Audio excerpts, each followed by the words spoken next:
Elon Musk is considered the Thomas Alva Edison of the 21st century.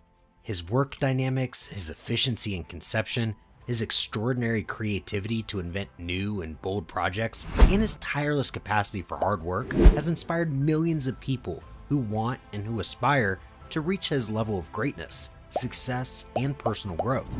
But what exactly does he recommend for success and personal growth? Is there a secret formula? Join us to discover the personal growth according to Elon Musk. Go through the minefield of criticism with open ears. One of his great secrets is to face criticism, to learn from it, and improve what is being done. According to him, it is very important to actively seek out and listen carefully to negative comments. That's something that people tend to avoid because it's painful.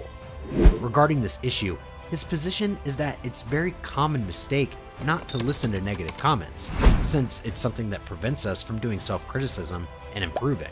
Even Elon Musk recognizes that he is not perfect.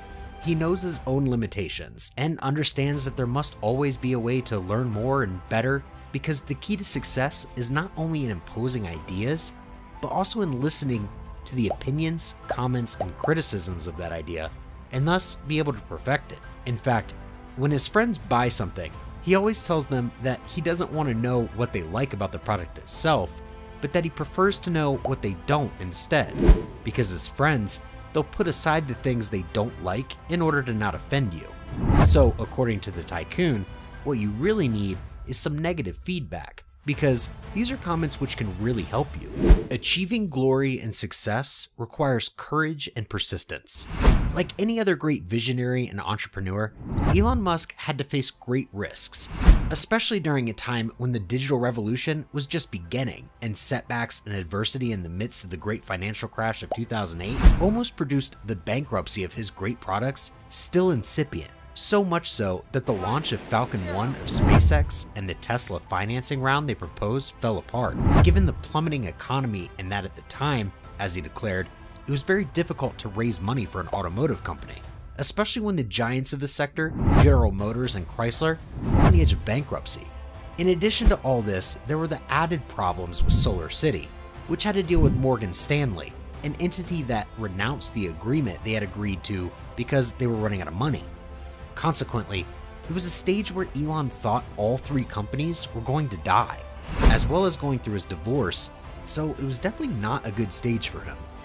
But here's where the ability to overcome goes hand in hand with courage and audacity, because without risk, any ambitious project wouldn't come to fruition, and Elon Musk took the risk of moving forward with all his projects without sacrificing any.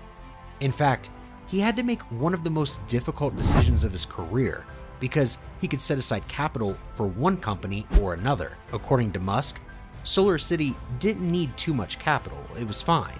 But he saw Tesla and SpaceX as his two little children, and what do? Do you put all the money into maximizing the likely success of one, or do you try to keep both alive?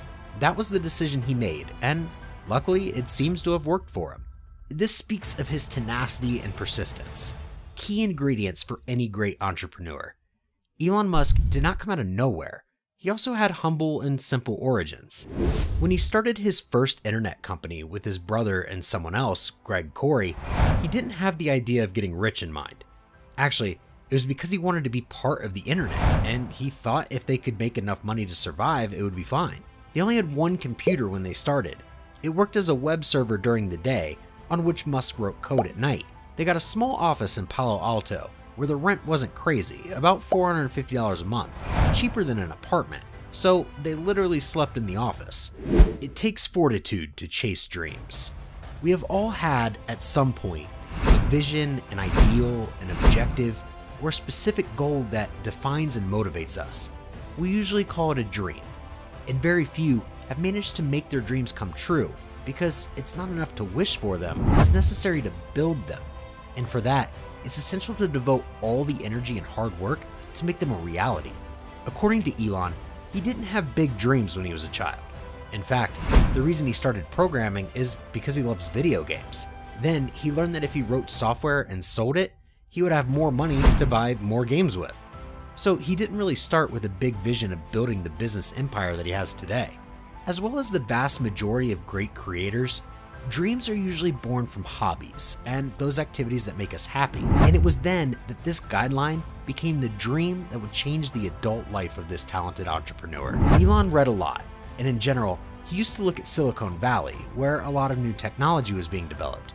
So he thought that if he really wanted to work with new technologies, he had to go to Silicon Valley.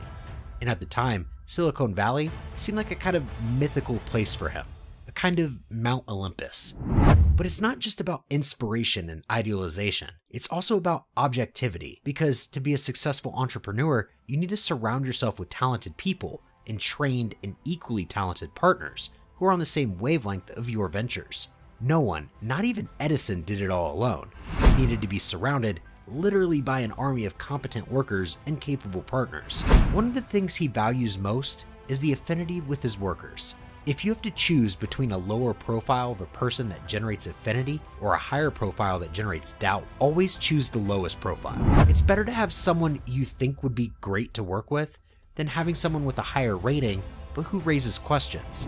In this respect, Elon compares it to marriage. When things are really difficult is when you have to test yourself. Elon Musk's talent and vocation are evident when situations are pushed to the limit. For him, the most difficult and complicated moments, where the market refused the appearance of a truly revolutionary means of transport, was precisely the ideal moment in which you have to take risks and give that necessary extra to achieve success. Elon Musk didn't intend to be the CEO of two companies. What he wanted was for things to happen that in this world were important, such as an electric vehicle that was a success in this world, even though established companies were convinced that it was not possible to create one that looked good and performed well. So they had to prove that it was possible, and that's how the Tesla Roadster came about. Among the many qualities and virtues that Elon Musk possesses, there's that of having an insatiable thirst for knowledge. As everyone who has reached the top knows, there are always new challenges and new tests in areas and specialties that are totally unknown to us. There's always something new to learn and discover. And as long as that flame of curiosity for knowledge remains lit, the greater the learning and gratification will be. Elon was always reading. It was his fascination with books that inspired and guided him later in his big projects. In fact, when he was around 12 or 13 years old, he had an existential crisis. He looked for solace and answered his questions about life in books that are not for those ages, with authors such as Nietzsche and Schopenhauer, books that didn't help him. Later, with the Galactic Hitchhiker's Guide, is where he realized that many times the question is harder than the answer, and if you can ask the question correctly, then the answer is the easy part. However, for this visionary entrepreneur, knowledge and wisdom should not become a static seal from which it's impossible to escape. Reasoning must be accompanied by practicality and applied to projects that are carried out by basic principles and not by simple analogy. According to him, it's important to reason from the basic principles and not by analogy. The normal way in which we lead our lives is by analogical reasoning, and we do it because it's what other people do. Reasoning by analogy, according to Musk, would prevent the evolution of knowledge, and therefore would prevent progress, something that he is totally against, because the real secret is to think out of the box, and thus create a true knowledge revolution. It's mentally easier for him to reason by analogy than by basic principles, but basic principles are kind of physical way of looking at the world. That means reducing things to the most essential truths and ask oneself what we are sure of, what is true, or as sure as possible of being true. Then we reason from there. That requires much more mental energy. Life is a game. You have to play and enjoy it. Although Elon Musk's projects involve tens of billions of dollars and demand an enslaving work schedule of up to 16 or more hours a day, sometimes up to 7 days a week, this South African native maintains a maxim, always having fun and a sense of humor to relieve tension, pressure, and stress. Fearless, dreamer, charismatic, bold, enthusiastic about hard work, and with an enormous humility and appetite for learning without limits, Elon Musk embodies everything that is needed to achieve success. But in the end, the future is a wide and unknown road that we all must go through. We just need a little bit of that push, and the reward is beyond the stars.